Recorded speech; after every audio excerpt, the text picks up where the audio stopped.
Hi guys, grabe tagaktak ng pawis ko, no? Dito tayo ulit kay Kuya Michael after 2 days. Kasi tagal na wala nito, no? Strepsil. Umpisa natin tong taas. Yan naman daw. Kabilang gate. Kaya papahiran ko na yung strepsil.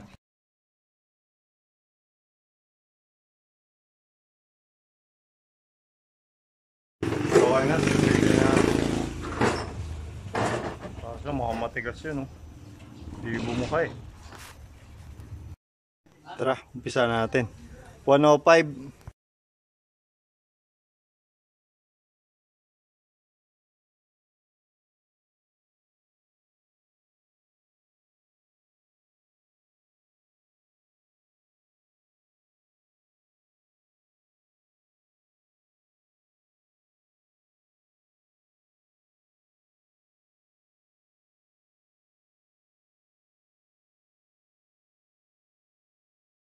So hi guys, update.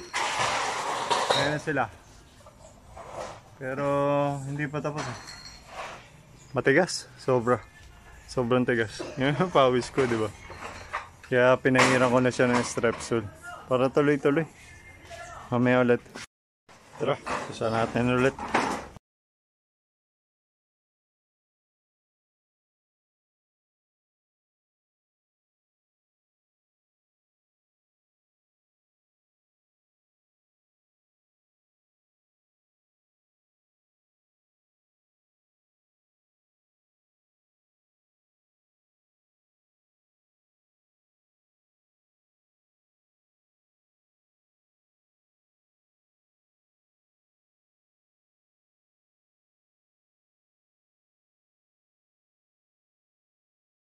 Hi guys, update.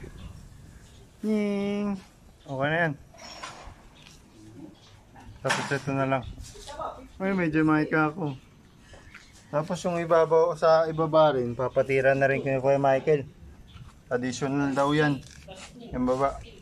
Kaya balikan natin yan bukas. Kasi anong oras na? Mukhang uulan pa. Pati maliligo pa ako. Bye bye! So hi guys, kamusta kayo?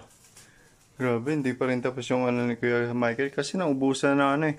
Bali hindi nga pala ako nakapunta doon kasi naglinis kami tita. May gawain mamaya eh. Kaya magluluto na tayo kasi anong oras na? May pasok pa si Andrew.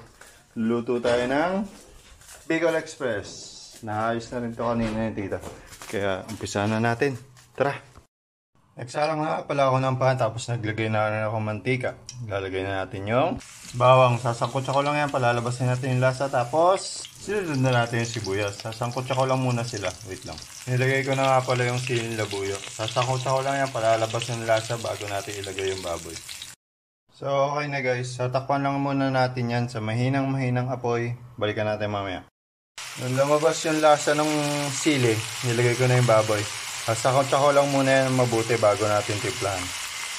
Tapos tinimplahan ko na nga pala siya ng betchin, ng paminta at betchin. Wait lang, haluin ko lang ulit. So okay na guys, mukhang sukos siya na mabuti. Bigyan na natin ng banggong pamp. So guys, okay na, malambot na yung baboy. Pwede na natin ilagay ito. Kasi anong oras na, kakain pa sa gamal eh.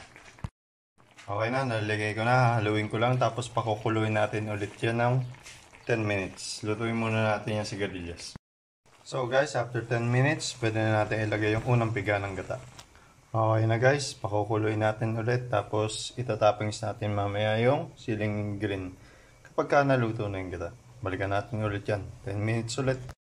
After 10 minutes guys, nilagay ko na yung siling green. Wait lang. Sarap. So paano guys, nakaluto na tayo. Yun o.